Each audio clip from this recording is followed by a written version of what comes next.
Number 196 میں تعالیٰ فرماتے ہیں وَأَتِمُّوا الْحَجَّ وَالْعُمْرَةَ لِلَّهِ کہ حج اور عمرہ دونوں اللہ تعالیٰ کے لیے پورا کرو. جیسا کہ عربوں کے ہاں دستور تھا کہ وہ ذی الحج اور محرم میں حج کرتے تھے اور رجب میں وہ عمرہ کرتے تھے، اور ان دونوں عبادتوں کو وہ اکٹھا نہیں کرتے تھے. اسلام جب آیا تو اسلام نے کہا کہ نہیں، ایک ہی سفر میں یہ دونوں کام بھی ہو سکتے ہیں، حج اور عمرہ دونوں ہو سکتا ہے. فَإِنْ أُحْصِرْتُمْ اور اگر تمہیں روک دیا جائے، فَمَسْتَيْسَرَ پس جو بھی تمہیں میسر ہو، مِنَ الْحَدْیِ قربانی سے وہ ادا کر دو.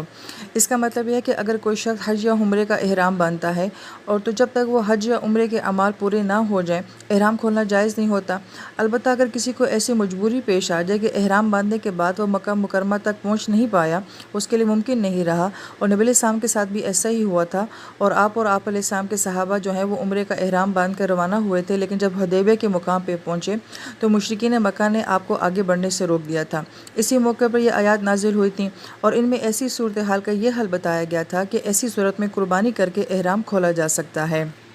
اور پھر اللہ تعالیٰ فرماتے ہیں وَلَا تُحْلِقُوا رُؤُوسَکُمْ اور اپنے سروں کو مت منڈواؤ، حتیٰ یہاں تک یبلغ الحدی محلہ یہاں تک کہ تمہاری قربانی جو ہے وہ اپنے مقام تک نہ پہنچ جائے.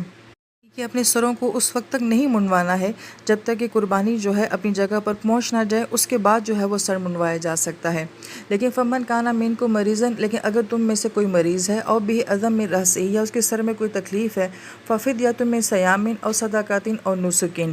تو اس کے لیے اجازت ہے کہ روزوں یا صدقے یا قربانی کا جو ہے وہ فدیہ دے دے.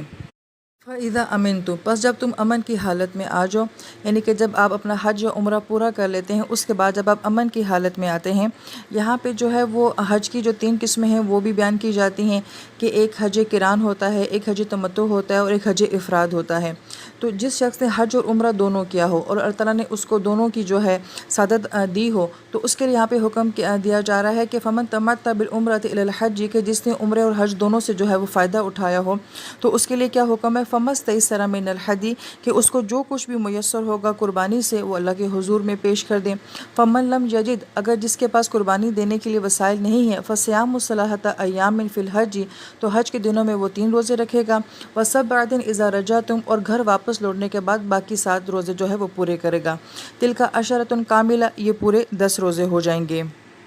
ذالکہ اور یہ اس کے لیے لمن لم یکن اہل حاضر مسجد الحرام کہ جس کا خاندان جو ہے وہ مسجد حرام میں موجود نہیں ہے، یعنی کہ جس کا اپنا گھر جو ہے وہ وہاں پہ مکہ مکرمہ میں نہیں ہے. وَاتَّقُوا اللَّهَ یہ تمام معاملات جو ہیں، یہ احکام جو ہیں تقویٰ کے ساتھ تعلق رکھتے ہیں کہ تم نے کس حکم کو کس طریقے سے جو ہے وہ پورا کیا ہے. وَاعْلَمُوا اور جان لو ان اللہ شدید العقاب کہ اللہ تعالیٰ کی ذات سخت سزا دینے والی بھی ہے. یعنی کہ اگر جاننے پوچھنے کے باوجود بھی تم نے حج کے معاملات میں کسی بھی قسم کی کمی کوتاہی کی تو یہ بات اللہ تعالیٰ کو بہت غصہ دلانے والی بات ہے.